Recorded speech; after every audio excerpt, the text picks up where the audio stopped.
আপনার দেশের এই সমস্ত বিসিএস হয় না পরীক্ষা, দুনিয়ার এমন প্রশ্ন আর পৃথিবীতে কোনো কাজে লাগবে না। হ্যাঁ, পদ্মা সেতু ফিলার কয়টা, এটা দিয়ে কি করবেন আপনি? ফিলার দিয়ে পিলার বানাতে কি কি লাগে ওটা জিজ্ঞাসা করার দরকার ছিল না। কইরা ফিলার কয়টা মুখস্থ করাইতেছে, ওই চাইনিজরা বানাই দেয়, আমরা মুখস্থ করি ফিলার কয়টা। এটা আমাদের এটা হচ্ছে দাসত্ব করানোর জন্য, দাস বানানোর জন্য। দেখেন কত নম্বর দাস হতে পারছে। আমি যা যা দেই তা মুখস্থ করতে পারে কিনা, আমার ঠ্যাঙের ভিতরে কি কি সমস্যা হয়েছে পায়ের মধ্যে ওটা মুখস্থ করছে কিনা, এই দাস বানানোর জন্য বিসিএস এই ক্যাডার শিক্ষা দেওয়া। কিছু রাগ করে না, বিসিএস ক্যাডার আসলে আপনার অনেকে হয়তো, কিন্তু ঘটনা এরকমই হয়। কারণ তারা চায় যে আমার এমন দাসত্ব করবে, কোনোদিন আর কিছু শিখবে না। কারণ আপনার পড়ার সাথে বিসিএস এর কোনো মিল নেই। অনেকে দেখবেন যে পড়তেছে কি, সে হয় ডাক্তার হয়েছে, ইঞ্জিনিয়ার হয়েছে, কিছু একটা হয়েছে, সে বিসিএস দিয়ে এখন কি সরকারের একটা চাকর হয়েছে, এবং গ্রেড চাকর। যে গ্রেড চাকরের কাজে হচ্ছে জি হুজুর, হুজুর, জি স্যার, স্যার, স্যার, স্যার।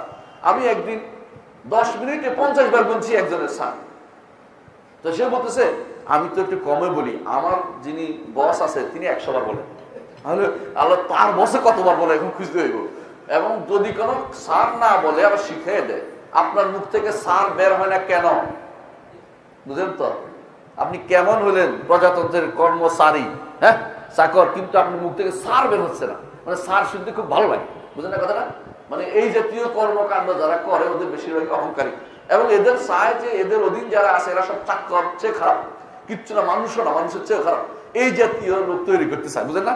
তো এইটাই কাসরাতু সুয়াল, বুঝলেন না? বেশি বেশি প্রশ্ন, যারা এই জাতীয় বেহুদা প্রশ্ন করে, এগুলি হচ্ছে বেহুদা প্রশ্নের কাজে শুধু শুধু শুধু শুধু আজাইরা সময় নষ্ট করে মানুষের, এগুলি আছে। হ্যাঁ, প্রয়োজনে প্রশ্ন করা নিষিদ্ধ নয়। এই জন্য কাসরাতু সুয়াল বলা হয়েছে, প্রয়োজনে সুয়ালের কথা বলা হয় নাই। কারণ রাসূলুল্লাহ সাল্লাল্লাহু আলাইহি ওয়াসাল্লাম বলেছেন ইন্নামা শিফাউল হাই আসওয়াল, যে ব্যক্তি জানে না তার জন্য জানার মাধ্যমে হচ্ছে তার আরোগ্য, হচ্ছে রোগের আরোগ্য হচ্ছে জিজ্ঞাসা করে জেনে নেয়া। এবং আল্লাহ তাআলা বলছেন ফাসআলু আহলা যিকরি ইন কুনতুম লা তা'লামুন, না জানলে যারা জানে তাদেরকে জিজ্ঞাসা করো। হ্যাঁ, বিল বাইয়িনাত ওয়াজ জুবুরের সাথে নাই, কিন্তু কেউ যে লাগাই দেয় ভুল করছে। বিল বাইয়িনাত ওয়াজ জুবুরের আগের আয়াতের সাথে আল্লাহ তাআলা আরসালনা রুসুলানা বিল বাইয়িনাত, আমাদের রাসূলদেরকে প্রেরণ করেছি বিল বাইয়িনাত ওয়াজ জুবুর, কিতাব দিয়ে এবং প্রমাণ দিয়ে। আগের আয়াতের সাথে সম্পৃক্ত বিল বাইয়িনাত, পরের আয়াত মাঝখানে এটা দিয়ে কেউ যেন ভুল উল্টাপাল্টা অর্থ না করে, এটা মনে রাখবেন। এটা কোনো তাফসীরে লেখা নাই, এর অর্থ হচ্ছে নিজে বানাইছে, এটা যে করছে বানাইছে, বানানো জায়েজ নেই।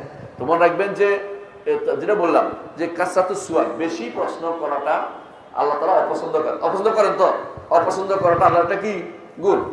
ইদাআতিল মাল, সম্পদ নষ্ট করা আল্লাহ অপছন্দ করেন। সম্পদ নষ্ট কেমনে করে জানেন? সিগারেট খাচ্ছে, সম্পদ নষ্ট না? হ্যাঁ, ওই হাতের এটা দেখতেছে, একটার পর একটা অনবরত মডেল কি বদলাতেছে, কিনতেছে, একটার পর একটা নতুন একটা আসলে ওটা কিনতে হবে, ওই নতুন মডেল তো আমার দরকারই। সব সম্পদ নষ্ট ছাড়া কিছু না। কারণ আপনি যেটা দেখতেছেন হারাম ছাড়া হয়তো ভালো আসে না, ছবি দরকার, আরো সুন্দর করা দরকার, এগুলো সম্পদ নষ্ট, সম্পদ নষ্ট।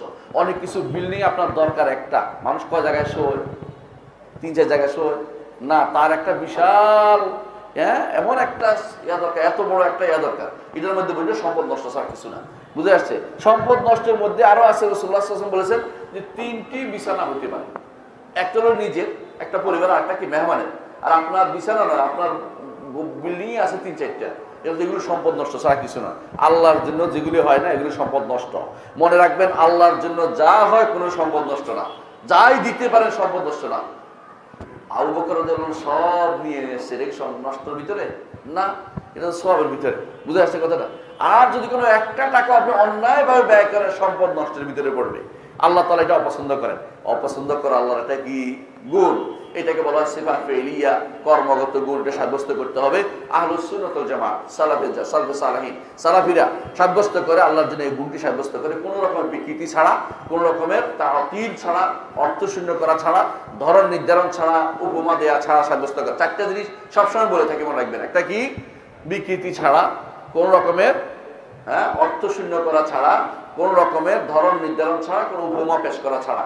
এই 4টা জিনিস সবসময়, 4টা হচ্ছে বড় বিপদ। বড় বিপদ সিফাতের ক্ষেত্রে 4টি বিপদ, বড় বিপদ আসমা সিফাতের ক্ষেত্রে। কারণ মানুষ বিকৃতিকারী একদল আছে, একদল আছে অর্থশূন্যকারী, একদল আছে ধরন নির্ধারণকারী, একদল আছে উপমা পেশকারী।